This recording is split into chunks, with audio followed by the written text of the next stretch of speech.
We have now come to the final discussion of this conclave. The topic is ESG and real estate, smart and sustainable business. And the session will be chaired by Vinitha. Kannamborth heads the Southern Region Operations for Embassy Services Private Limited, the property management arm of the Embassy Group. Also introducing our speakers in the alphabetical order, I would like to welcome Jagdish Balaram, Head Netzero Consulting Division, the Groundwater Company. Also, please put your hands together for Jiji Thomas, Head Operations, Nucleus Office Parks. Jiji is responsible for spearheading operations across Marquee projects and properties of Nucleus Office Parks. Raman, Director, Market Development Green Business Certification Institute. Raman manages the market development of LEED rating program, world's largest sustainability brand for India and Sri Lanka regions. Let's also give it out for Niranjan Khatri, the founder of Sambhav. Niranjan is ex-General Manager, Environment Initiatives of ITC Hotels, an experienced professional with more than 34 years of experience. He pioneered the concept of eco-designing in Welcome Group Bay Island in Port Blair and submitted a paper to ILO, Cornell University on eco-designing. That's Niranjan Khatri for all of you. I would now request the panel and the moderator to kindly take it forward, please. Thank you. Thank you for that lovely introduction. So our second fireside chat is about ESG, that is environmental and social and governance, and real estate, smart and sustainable business. With me is an esteemed panel of I would call ourselves a set of very concerned individuals, both individually and as a part of as a part of various organizations, having a common goal and a pursuit of bringing more sensitivity or bringing more awareness about ESG and its requirement today to each of the businesses and sectors which is involved in real estate. So a warm welcome to all of you, sirs. Today, investors are increasingly eager to align their portfolios with businesses that are ESG driven, that making that an exciting area of growth, also leading to positive environmental and social impact. It is interesting to note that 90% of Fortune 500 companies have published their ESG reports last year. So there lies the importance of ESG, and that is where we are all headed to. It is more of a business mandate today. It is a need of the hour. And to raise and gear ourselves up to meet our ESG goals, or to rather to set certain clear ESG goals and to meet them, has become the need of the hour. Although ESG is a collective pursuit, it is also subjective in nature. Different organizations with different facades of business have different aspirations and goals when it comes to ESG. And I have a representation of different businesses or leaders being a part of different sectors within real estate here. So I'm going to start the session asking each of them a very common question, which is relevant to them. That is how they individually pursue ESG at their respective businesses. And I'd like to start with Mr. Jiji Thomas. How is ESG pursued as a real estate developer, sir? Thank you, Vinitha, for the introduction. And before we dwell into the questions asked by Vinitha, probably we need to do a little bit of context setting. I would do it with probably two questions. One is, why is ESG relevant? And probably talk about why real estate should worry or happy about it. And then we'll talk about the question which is asked, what are we doing to pursue ESG in our business? As you know, ESG has been a talk of the town for the last 2 or 3 years. Why has it become so important is it is looking at the non-financial parameters of the business and evaluating the business on that perspective. So, this has started probably 2 years back when the climate change has hit us hard. And I'm sure that you will all realize that climate change is for real. When 1992, when we started probably UNSSC framework, or 1997 we signed the Kyoto Protocol, we never thought this is going to hit us. But today, floods, hurricanes, unseasonal rains, everything is hitting us hard, and it is on your doorstep, and it's important for us to work on this. And coming to real estate, why should real estate be happy or unhappy about it? As we speak, 40% of carbon emissions in the whole world is contributed by the real estate, out of which 70% is from operational and probably 30% is constructional carbon emissions. So what do we do with it? So basically, carbon ESG has come in because of the carbon emissions which has come into the system. So now coming back to what we did, or what we did for how did we pursue the ESG growth in our company. So as you know, we are part of the Blackstone Group. Nucleus Office Park acquires running assets, and we commit ourselves to reduce 15% of the energy, 15% of the carbon emissions by 3 years. So that we started with three-pronged approach. First and foremost is operational measurements and control, which we achieved through LEED EBOM certification, which is entire portfolio of our building, entire portfolio of our office assets were certified under EBOM, that is operation and maintenance LEED certification. And second is to identify what are the potential areas of energy savings, which really meant identifying the projects for opportunities for improvement in specific energy consumption of all the equipment, which we have identified around 10 to 12 projects, which will be on the way, rolled out in the coming future. And third is looking at opportunities for renewable energy across the platform. And we did, as we speak again, almost 50% of our energy portfolio is powered by renewable energy to the extent of almost 1 crore units per month, which is a significant achievement by itself. And when we're coming back to social aspects, first and foremost is the community project we undertook. We did a project in Mumbai called One Green Mile, which is a largest project in terms of managing social communities, creating a community space underneath a flyover. And similarly, working on health and safety, wellness, and so on and so forth. And then probably look at employee volunteering. These are the aspects we are trying to work on at this point of time. And third element on governance, we have created a lot of policies around building ESG-related policies and digitalization. All in all, ESG, I believe, is the way forward for us to look at real estate as a whole. Thank you very much. Thank you, sir. Now, my next question is to Mr. Khatri. Being a sustainability training organization, what does ESG entail for you? Julie. I'm going to play a small game with you, how to open a transparent matchbox. I'm sure you've never seen a transparent matchbox. So I'll teach you how to open it. I'll count 3, and there's a old 500 rupees note in this. If you open it, it's yours, and if you don't open it, you give me 2,000 rupees. Okay. Is that acceptable? I'll try. Okay. I'll teach you how to open it. I'll count 1, 2, 3, and I open it. Okay? And I shut it. And when I count 1, 2, 3, you're going to open it, and your time starts now, as Amitabh Bachchan will say. 1, 2, 3. I'm sorry, your time is up.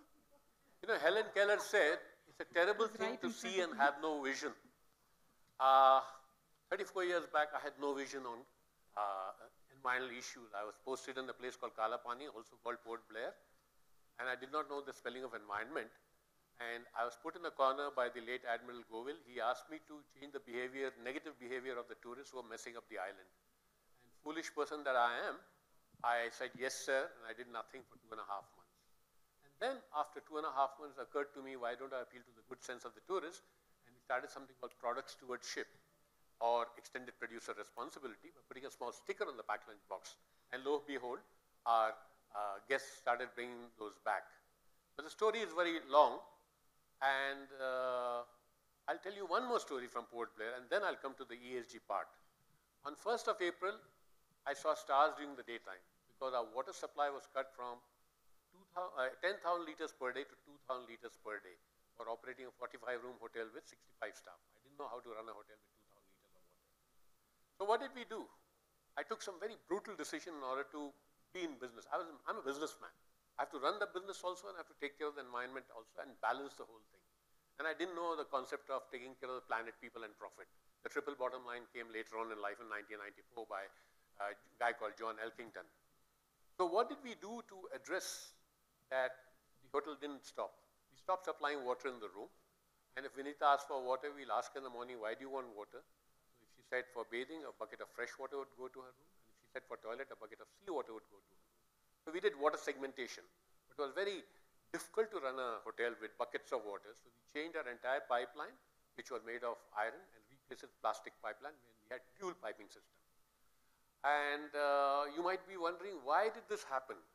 In 1989, the northeast monsoon failed in Port Blair, and therefore the dam did not fill up. Because the dam did not fill up, the municipality had to ration the water, and they did the right thing. So then we told our cooks, you will not wash the vessels with fresh water first round. First round will be washed with seawater, the final rinse with fresh water. We told our employees, have a bath anywhere in the 365 islands, but not in the hotel. We stopped supplying water in the locker room. And then we didn't have water for gardening, so our garden became like a Thar desert. So we dug a well and harvested water and used that water for gardening. Our problem was still not solved. We made a drainage system on the edge of our sloping roof, and we harvested water. By doing all this, we reduced our reliance on the municipality by 80%. Now, you know, the country is talking about Atmanirbhar. We learned self-reliance in the islands in the bliss of a small pond in geographical isolation. So having given you this background, ESG was not there those days. We went into energy, water, waste management, and social issues without knowing all these terminologies. And there are so many terminologies which are overlapping. You have NVG, National Voluntary Guideline, and Ministry of Corporate Affairs. You have ESG, then you have United Nations Sustainable Development Goals with 17 indicators. So when I saw the United Nations Development Goal in 2015, I compared the work that we had done in Port Blair, and we found that we had conformed to all the 17 indicators. So having said this, coming to the real estate industry, I hope there are real estate people still sitting over here. I find a lot of empty seats. But anyway, they have great opportunity to start new concepts like embodied water of the building. What is embodied water of building? I was in charge of a housing project in 2002, and I asked my contractor, Sardarji, how much water have you used for constructing this? He was very annoyed with me. He said, nobody's asked me this question. Why are you asking? I said, no, I'm a little uneducated guy. I want to educate myself. Please help me. So after 2-3 days, he told me, 50 lakh liters of water is what we use. So then we took some very good decisions which was not required by law. We put up an ETP plant. We put up a drip irrigation system. We put dual flushing system in the bathrooms. And we put drip irrigation in every balcony so that women don't have too much work. Did I get kudos for this? No. People were upset that you have increased the cost. But I engaged with them and told them that if you don't do this, you'll be paying a higher operating cost. Having said this, the real estate industry makes houses, but they don't give value addition to their clients by sharing these ideas or bringing elements of plug and play for future waste management there, for future installation of solar, etc., and many other things. So ESG is a good concept. I'm happy it's happening, and it's mandatory for 1,000 corporate houses in the country. So now you'll see change on a great scale. I can go on talking, but I'll stop here. Thank you. Thank you, Mr. Khatri. My next question is to Jagdish. Again, how is ESG pursued in the groundwater company? Thanks, Vinitha. So let me just give you an example, right? I mean, how much we take it for granted, something that is in front of us, the water bottle, right? In the childhood, assuming that I can see all of us in the same age group, right? If somebody told us that we are going to be paying $10 for this water bottle, probably would have laughed off, right? Today, we have tankers standing outside our houses, and we say, proudly say, "Pani kahan se aayega? Tanker se aayega." If that doesn't basically ring the button in the head, right, what else will? You're basically robbing the future generation of their future and trying to just extract whatever is possible today. And if you do not do it in a more sustainable way, I'm telling you, right, water, already we have seen, you know, people are predicting that the next war is going to be on water. I'm not here to predict doomsday, but there is a way how, from an ESG perspective, the water or anything that you're talking about is not just those fancy PDF documents that we have, right? If implemented correctly, let me tell you this, right? This is something that we have done with a lot of clients we've worked with. You can improve your water availability by 800%. And something that we will, during the course of discussion, I'm going to explain it to you how you can do that. You can cut down your water need, in fact, on the tankers by almost like 60 to 70%. And I'm not talking about water conservation, I'm talking about water generation, correct? So that's first thing. Second thing, basement floodings. How many of us have faced these basement floodings? Our Mercedeses or the BMWs or even the Swifts, Altos, everything getting flooded and it's just floating in the basement. Have you seen increase in such situations? Every year we basically see that and we just say, insurance claim kar lenge, ho gaya karke, right? So, you know, if there is a way how leveraging this ESG reports, you can actually cut down on flooding as well. See, what is flooding basically, right? It's basically water not finding an expression. It should go to a certain place which it is not able to go, and hence it's just coming and accumulating in a place.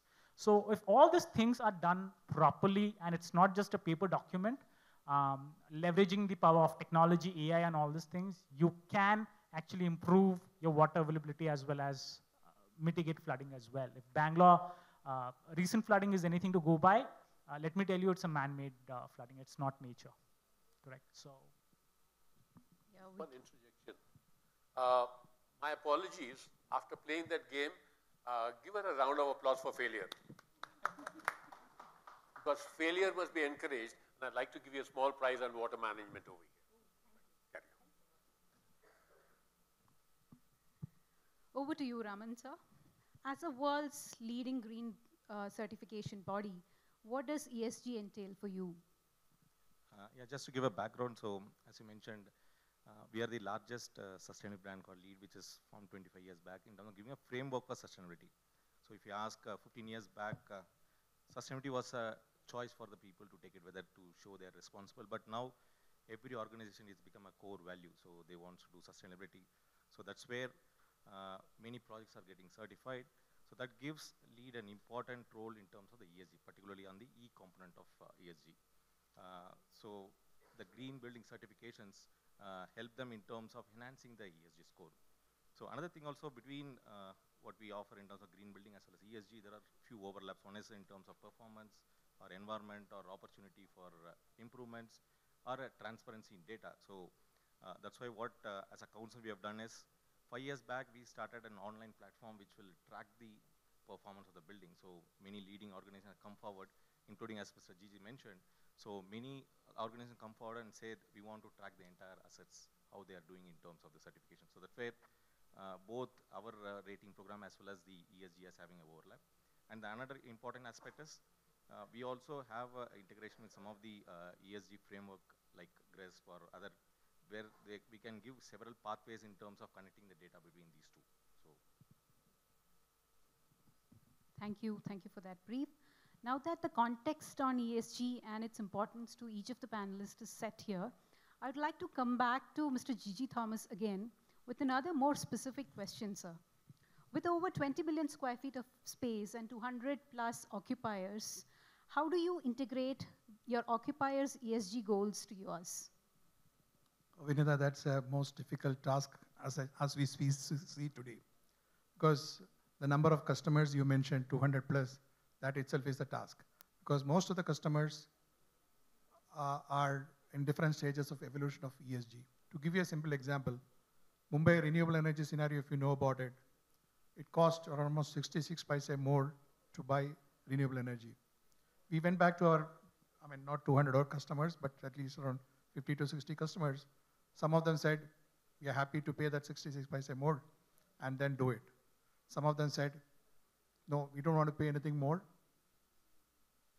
And we got stuck. So, but we found a ingenious way to do it. I think we did the balance of black power plus green energy and balance the cost. But that is a different approach we have taken in that to ensure that we get renewable energy. This is exactly the challenges which as a real estate community we face when it comes to integrating ESG vision of the company developer as well as the tenant companies. But however, having said this, first and the foremost step in this state, in this situation is probably having a green clause in your lease agreements. That's probably the starting point. But that is better said than done because most of the cases which I have seen so far is largely an endeavor to do things, like not exactly a commitment in terms of reducing the emissions or reducing the carbon footprint, but it is more of an endeavor to do, share the data and so on and so forth. I mean, nothing really concrete. But the major challenge which I see is probably the contracting models, which most of the real estate companies enter with the tenants. Most of the costs are really a pass-through. Whether it is air conditioning cost, whether it is electricity cost or water cost, it's just a pass-through, which does not give any incentive for neither the landlord nor the tenant to work on these areas. So surely that's one area everybody should focus on, making it as a fixed cost model wherein the developer or the asset management company has an incentive to go for energy efficiency or water efficiency and so on and so forth. But having said this, the negative side of it, how do we help them to achieve their goals? There are 3 or 4, 5, 6 ways we have done it in the past. First and foremost is the renewable energy facilitation, because they have a goal of renewable energy in their sustainability roadmap, which we have largely catered to them. As I mentioned in the beginning, 50% of the energy consumed by the tenants is provided by renewable sources. And second is probably look at waste management, because they have larger control over the waste, but we dispose the waste. And today, today we are at around 10%, lower than 10% in terms of waste going to landfill. And another goal which most of the clients expect is an EV charging stations, which are provided across the platform for all the assets and for them to use. Though the number of cars are still less, I think as I see total population of private cars of EV is still in 25 or 30,000 numbers or at all India levels. But still, this is a requirement most of the companies ask for, and we have facilitated them. So as we see, it is a difficult task to do it at this stage, but a lot of pressures from the regulatory bodies and voluntary bodies like government authorities, investors putting pressure, tenant themselves, employees themselves asking for action, tenants looking for sustainable spaces. All this put together, I see a lot of integration would happen in the future, and that's the way we are looking forward to. Thank you, sir. Just one more clarification, because you spoke about EV charging stations for cars. I happened to meet one of the park user again, and one of the discussion was that while there are EV charging stations for cars within the premises, there are more EV two-wheelers these days than cars. Okay, so but we don't see that most often. We usually focus on cars and charging stations there. So is there any specific reason, or is it, we were assuming more cars than two-wheelers? No, absolutely no. I think we assumed two-wheelers to be charged at home largely. That's probably the reason. And second is, today you have dual charging options available. You can charge cars as well as, our systems can charge the two-wheelers too. So there is an option to be provided. There is an option available. Thank you. Moving on to Niranjan, Khatri, sir. You've headed CII's renewable energy cell between 1996 and 1997. Renewable energy is obviously the most important factor to achieve our net zero goals. And India has pledged about 500 gigawatts of power by 2030, right? What is your take on renewable energy sector and the policies that govern it? Let me take you back again to my Port Blair experience, where we didn't have a generator in that hotel, and the generation of power was through generators. and the umbilical cords of Port Blair were tied to Chennai. If the ships did not come, we forgot the taste of onions and potatoes. It was as basic as that. Having said this, I started flirting with renewable energy that time, but nothing happened because the cost was very high and we didn't have the money to pay for it. When I moved to Delhi, I thought I had reached the mecca of the country where there will be no power cut, but I was surprised between 10 and 3 there was no power cut in a place called Basant Lok in Delhi. And our people did not work from 10 to 3, they were sitting in front of computers. So then I suggested to my boss that we need to put a solar hybrid system, and we were the first office space company in the whole country to put that 36 kilowatt system those days. I'm talking of 1994. And based on all this experience, I used to write to the stakeholders that, look, we need to scale this up and mainstream in the urban areas so that through economies of scale, the prices come down. Then I had the opportunity of working in CII for 1 year, heading this particular portfolio. And I was trying to tell the stakeholders that those days, the installed capacity of solar power was only 3 megawatts. And the meeting, they said, you know, we'll increase by 10%. So I was there in the meeting and I said, I think we need to look at this issue a little differently. And we should have an ambition of setting up 10% of installed capacity. That means I was talking of 9,000 megawatt. And I told them the methodology of how to do it, because those days the cost of solar power was 24 crore per megawatt. Today's come down to 6 crore per megawatt, just to give you a sense of perspective. And I suggested to them that why do we have one energy ministry and a ministry of new and renewable energy? It's all energy. So if our Maharathis like ONGC and IOC, etc., who have got deep pockets, if they get into this particular area, it will be a long-term business for them. And my intent was very clear that we'll reduce emission, we'll reduce the reliance on foreign fuel, and we'll reduce the cost over a period of time. Well, better late than never. Today, the Prime Minister has articulated the ambition of 500 gigawatt by 2030. But it's not just about solar photovoltaic alone. There is solar thermal which has not been deployed on a scale in a sun-drenched country like ours. Most of our existing homes don't have solar hot water systems. And we are using terawatts of energy. We are throwing terawatts of energy down the drain by using A category energy for bath. Now, these are the areas that we need to look at. And in addition to this, it's very important I focus on social issues and take your attention to so-called India and Bharat. India is getting all the attention. How about adding value to Bharat? So in India, we generate 1.3 billion tons of cow manure, and this has not been leveraged at all. This cow manure can be converted to biogas. From biogas, you get bio-CNG. You can run autos on that. From bio-CNG, you get CO2. From CO2, you get dry ice. And with that dry ice, you can set up a whole lot of cold chain. And the cold chain is there. The 50% of food waste which we have in a country will stop. So we need to look at all these things very holistically and create scale. And solar and wind have got a lot of tailwind from the government in terms of incentives, etc. Incentives have to be created for generating biogas in the rural areas and create a level playing field. And hopefully this will happen because there are already signs of that. And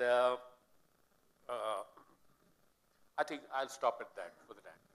Thank you, sir. I think, Vinitha, I will interject here a little bit, because I have a direct seen what is happening in the renewable energy sector in India largely. You talked about the policy on real estate, renewable energy, but unfortunately it is kind of inconsistent in policies what really hurts us. See, if you look at it, I signed a PPA in Chennai, one of our projects last year. Today I got a bill saying that no, I have to pay 1 rupee 24 paise more than what I have signed up for last year. Similarly, if you look at Mumbai, the policy is different. Karnataka, the policy is different. And Gurgaon, the real estate capital of India, do not have a policy at all. So this is where we are really leading towards. So if the government wants to really encourage, I think we need to create a nationwide policy as far as renewable energy is concerned and give, though I'm not looking at incentive, but at least to facilitate transactions much smoothly and effectively, we need to work towards that. Sure. To Jagdish, my question is, how can developers reduce tanker water dependency and become water positive while addressing flooding issues due to climate change? Okay, so since this is a Fireside chat, right? I would want this to be a interactive session, right? How many of you basically get tankers wherever you live? Most of you? That's quite a less number. I'm quite impressed. Either all of you are not taking your hands. Sure, most of us. Correct? So do you think that source of water is his borewell is never gonna dry off? It will, right? So do you have a plan B? Chennai, all of us know what happened in 2019. So we're sitting on a time bomb that's just waiting to explode. Let me explain you what climate change, all of us have heard of climate change, but what climate change is, right? We are seeing a drastic increase in the quantum of rain in Bangalore, correct? So a climate change, basically, the graph goes like this and suddenly it falls like this. So tomorrow if there's a drought, one season of drought, do you think we are equipped to basically go ahead and handle that? And you think government is gonna come and help you? No, right? So let me give you mathematics. Bangalore, each acre generates about 40 lakh liters of water. Today, the problem with the rainwater harvesting system that we have is it's flawed in nature. What is a flaw? Let me explain this to you in numbers, correct? When most of the time there's more rain happening, right? The rainwater harvesting system is supposed to send more water to the ground, but we see it's overflowing and sending the water out. So the very thing is contradictory in nature, right? You should be saving more water, but it's wasting more water. First thing. Second thing, all of us do rainwater harvesting. Where is the water going? Is it coming to me or my neighbor? None of us have an answer to that. Do we know that within the Mother Earth, there are aquifers that can hold crores of liters of water that have storativity, recovery, correct? Are we leveraging that? What is the definition of a groundwater study today? मेरे को एक point दे दो चले जाओ बस, correct? Until unless we have that sort of a mindset, right? We are still operating in that 1960s mentality, but the way we are leveraging the land to the number of people ratio, which basically means where 100 people used to live today, 1,000 people are living. So if we don't change our water management principles, we are basically not heading there. We're creating it for ourselves. Let me rephrase that, right? We're all creating it for ourselves. And as developers, you have the opportunity. On average, even a 2-acre property can generate 80 lakh liters of additional water, right? Now imagine this, you're doing a grey water recycling, and how many of you would be comfortable if I gave this water to you stating, yeah, grey water recycled, yeah, black water recycled, though it's of a drinking quality scientifically. Would all of you drink it? Can you raise the hands? How many would drink it? Correct, so you have the answer there. So first thing is to basically know what's within the ground. Today, leveraging geospatial satellite, you can actually predict floods, the Marthali flood that basically happened recently, right? You can actually predict it. That's first thing. Second thing is, by doing all these studies, a detailed study, you can actually know where to basically send the water, where you can extract it. I'm not against my neighbor getting the water. First, my tummy is full, I can do charity. Before my tummy is full, I try to go do charity, right? I'll not survive for long to do charity, first, let me tell you that. So let me just close this by saying that we don't have a water crisis. We have a water mismanagement, and that's all our making. When I say all, each of us responsibility as developers. And until we stand up to that, and we try to change that, correct? We're just waiting for that 1 year of drought, and the bomb is just going to explode, correct? Take Sarjapur, right?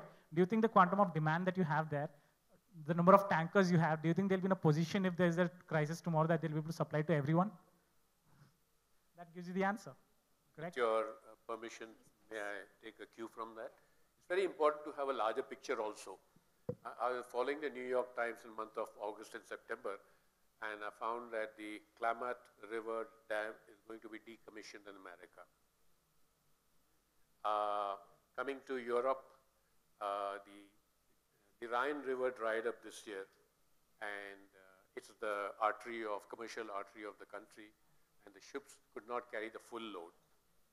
Come to France, the Seine River dried up, and they could not run their nuclear plants because their nuclear plants require a lot of water. Then the Po River in Italy dried up, and there's an agrarian crisis there. And then coming to Abu Dhabi, they plan to extract 4% of the water from the clouds. Then the same article said they give 147 gallons liter of water per person per day. Hello.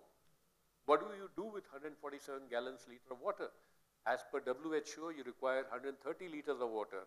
And I disagree with that also, because in the project that I was involved, we reduced it to about 90 liters. with existing technologies. You have dual flushing system, STP, and what have you. And then coming to Pakistan, 1/3 of the country was like an ocean. So he alluded to climate change. Look at the impact of climate change, kind of disruption it will create. COVID will look like a picnic in front of climate change, because there are synergistic impacts of climate change for energy, water, food, and various kinds of diseases. And just to add one important point, right? What if I told you that you could, by doing it in a proper way, right, using geospatial satellite and all these things, you could cut down your cost of drilling by 70%, correct? Improve your recharge rates by 800%, and these are proven numbers, right? We have demonstrated it. I'm not talking about putting in those fancy PDF documents. I'm talking about demonstrating it to you in real life scenario. So it's not just, it doesn't just make sense from an ESG perspective, but also common sense, right? I mean, that's something that is very important. So I just have a question on continuing to that same topic. Sure. So as real estate developers, what would be, to a real estate developer, what would be your 3 most important points to make a particular property or a development water positive? What are the top 3 one should focus on? So the first thing is to get a complete visibility into the subsurface, right? Past 60 years, we have focused too much on anything above the ground. Beneath the ground, our focus has been almost nil. Our definition of the so-called scientific study is a resistivity method, which has a lot of limitations, right? First thing, that. Second thing is to understand, study, take a detailed study where you understand what is the nature. I'm not talking about aquifer mapping. That's a term that has been absolutely abused by geologists. I'm talking about understanding the characteristics of aquifer, correct? Without understanding, see, the bottle has a value to me. Why is that? Because it can hold the water, correct? If it is leaking water, do you think I'll be having it here? No, right? So similarly, it's important for you to basically find out which aquifers can hold the water. It's not about somebody coming and showing you those blue and green images and saying, blue ka matlab water hai, green ka matlab patthar hai. No, it's about actually, the leadership sitting, you're taking that initiative and saying, you know what, this is going to be my priority. First thing. Second, getting the visibility, someone who can deliver you that visibility, and doing a near real-time monitoring of how water stressed your area is, how much your project is, before even you buy the land. So that basically helps you plan for the future. So if I'm buying a project or planning to buy a project in, say, Marthali, right? I know that area is going to be water stressed, but how many of us actually take initiative to even find that out, right? If I know that there is a water stress in that area, can I not basically improve by understanding the nature of aquifers and the flow tracks, the veins and all those things? A common analogy I'll give you, right? Water recharging and let's say somebody giving you blood, life-saving, correct? So if somebody has to give me blood, can you just punch me anywhere on the body and can I accept, think that mere ko blood mil jayega karke? No, right? The blood is not going to go into my body.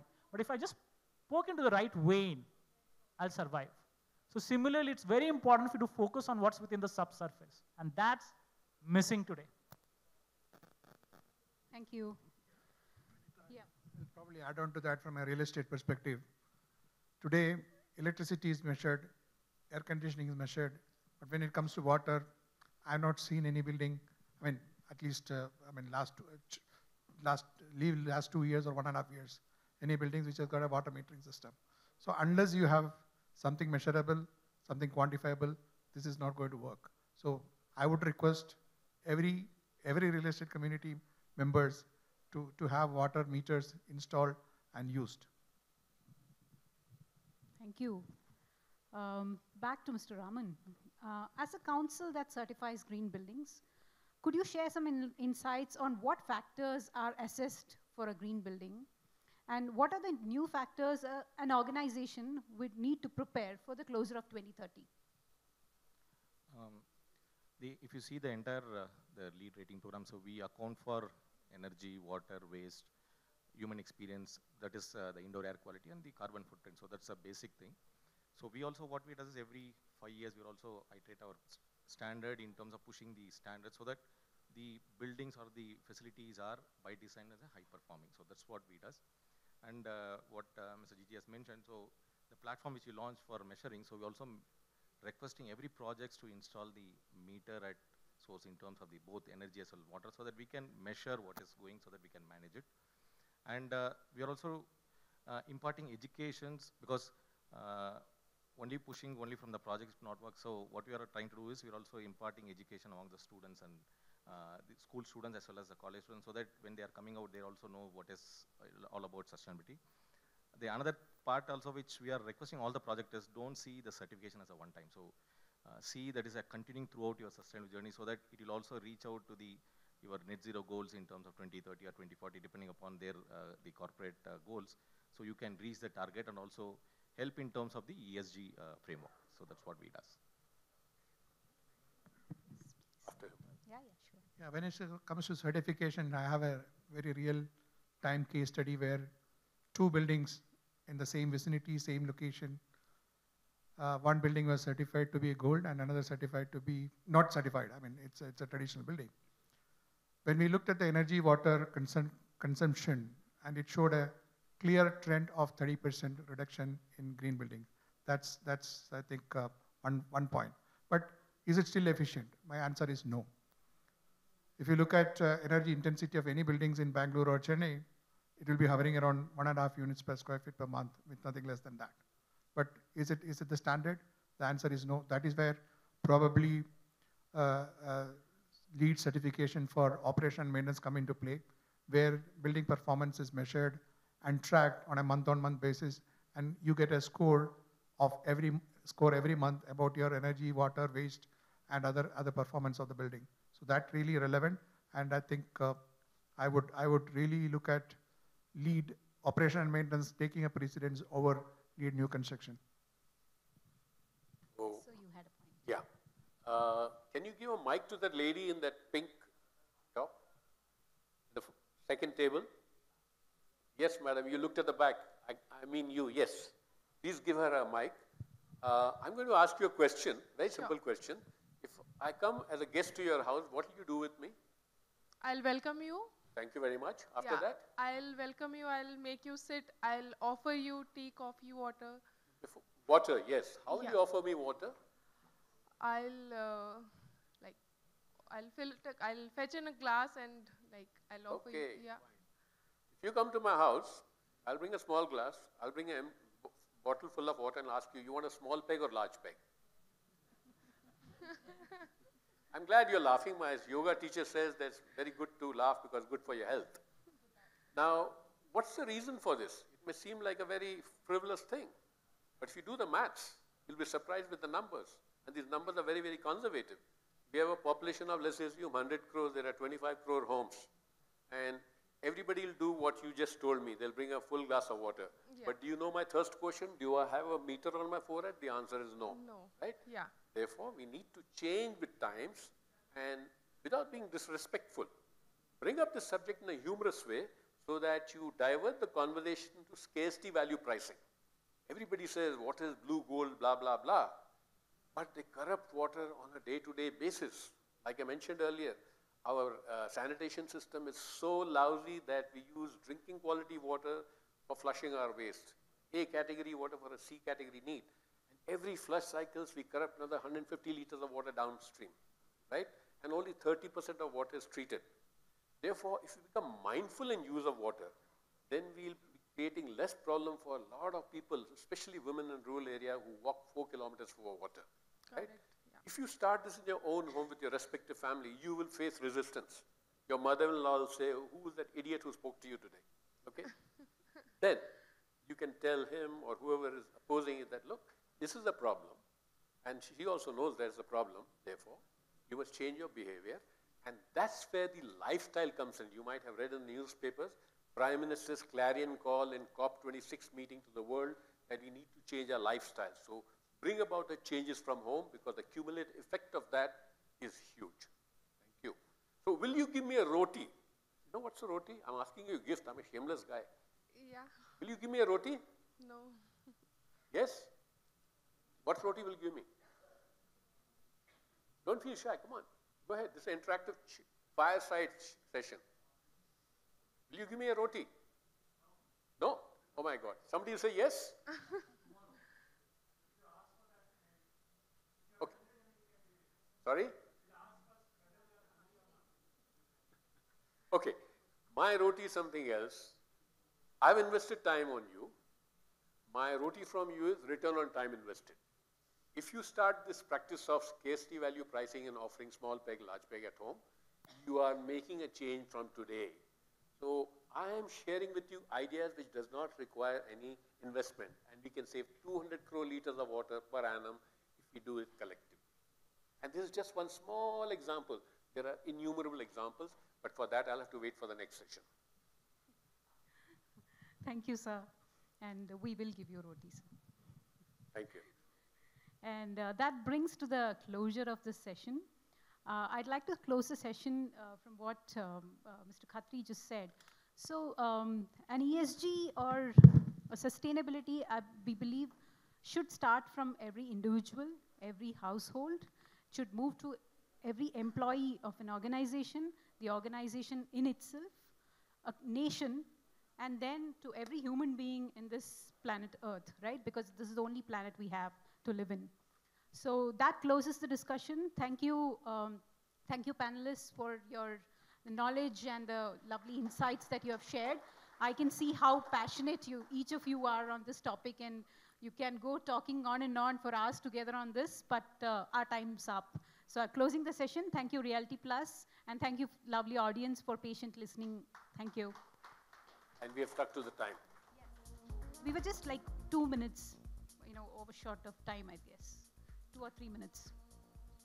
Absolutely fantastic. I loved your input on how we can save water as individuals and make a difference to the society. Thank you so much to all of you, and thank you, dear moderator, for doing the honors. Can we give it out to this lovely, brilliant panel out here, please?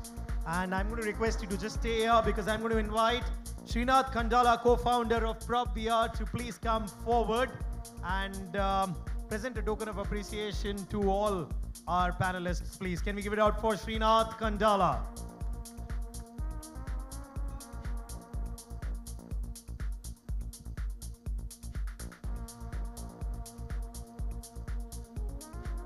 Keep clapping, yeah, give it out.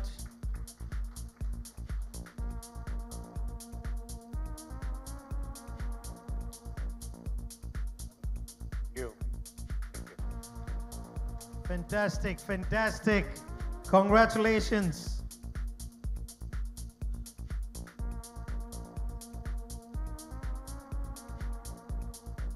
Smart and sustainable business. Thank you for sharing all your insights and experiences, ideas with us.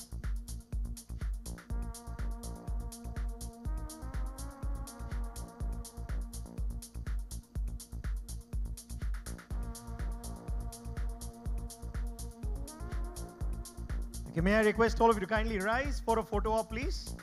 A group photo, please. Srinath, you can be with them. Thank you, Srinath.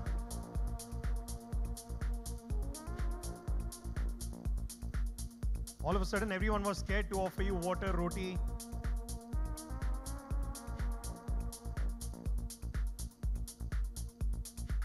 Give it out, please. Give it out. Give it out to the stalwarts, please. They deserve a thunderous round of applause. Thank you. Thank you. Thank you.